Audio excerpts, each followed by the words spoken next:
So in our international story today, we look at what happens if the US decertifies the nuclear deal with Iran of 2015. I've ordered a complete strategic review of our policy toward the rogue regime in Iran. That review is now complete.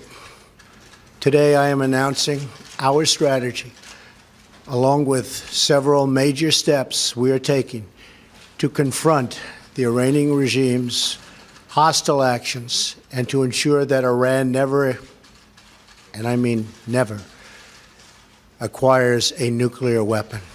So what was the deal? The deal with Iran was that it's going to roll back its nuclear program. This was the deal that it was reached between the US, the EU and other partners. Tehran agreed to slash the number of uranium centrifuges. All enrichment was to take place at the Natanz facility. Iran's pre-deal stockpile of 12 tons of low enriched uranium, enough for several nuclear weapons if further enriched, is to be reduced to 300 kilograms, which is 600 pounds for 15 years. Iran's Arak reactor is to be redesigned so that it does not produce weapons-grade plutonium, the alternative to high enriched uranium for a nuclear weapon. The International Atomic Energy Agency was charged with the regular inspections of facilities such as uranium mines and centrifuge workshops for up to 25 years.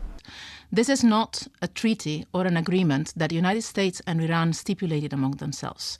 We're talking again here of a UN Security Council resolution that is and will remain valid whatever decision the United States will take.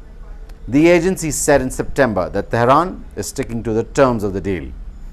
Its staff had conducted at least 400 inspections of sites and 25 snap inspections.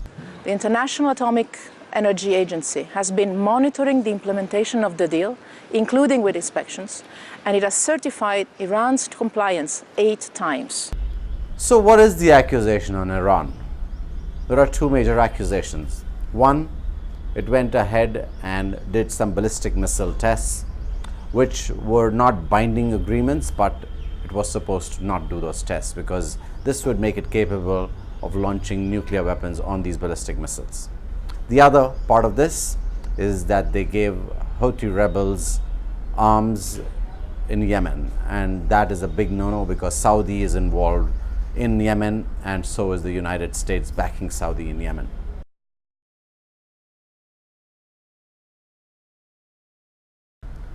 If the US decides to back out of this deal and EU continues to stay in this deal, which is likely to happen, then the US is on a direct path of confrontation with the EU. The trading blocs are going to suffer. There are going to be sanctions put on each other by both these blocs. Secondly, Iran now has a more legitimate way of advancing its nuclear weapons. It may exit the deal as well, saying the United States has exited the deal, and the sanctions that the US has put is now prohibiting it from growing financially and economically, which was the agreement in the beginning. So this really poses great risks to the world.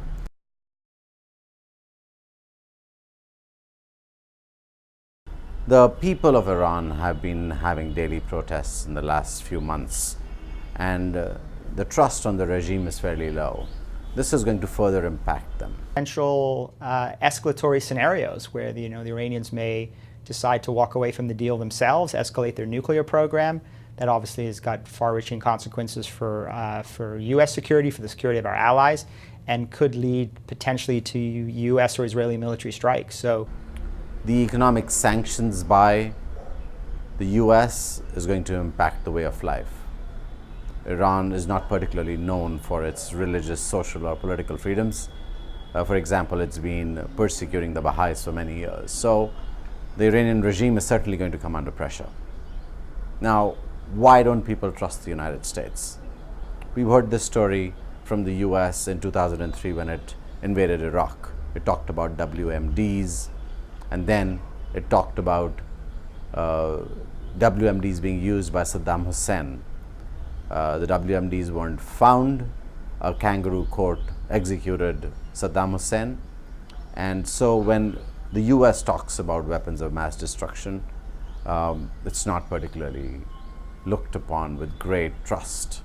So we are looking at a global challenge. The background to this is that Iran a few years ago had threatened Israel with nuclear weapons, and that in itself puts Iran in a very odd spot. So we're looking at international chaos if this 2015 deal falls through, and that is where the world's challenge lies with this whole decertification of the 2015 nuclear deal by the United States.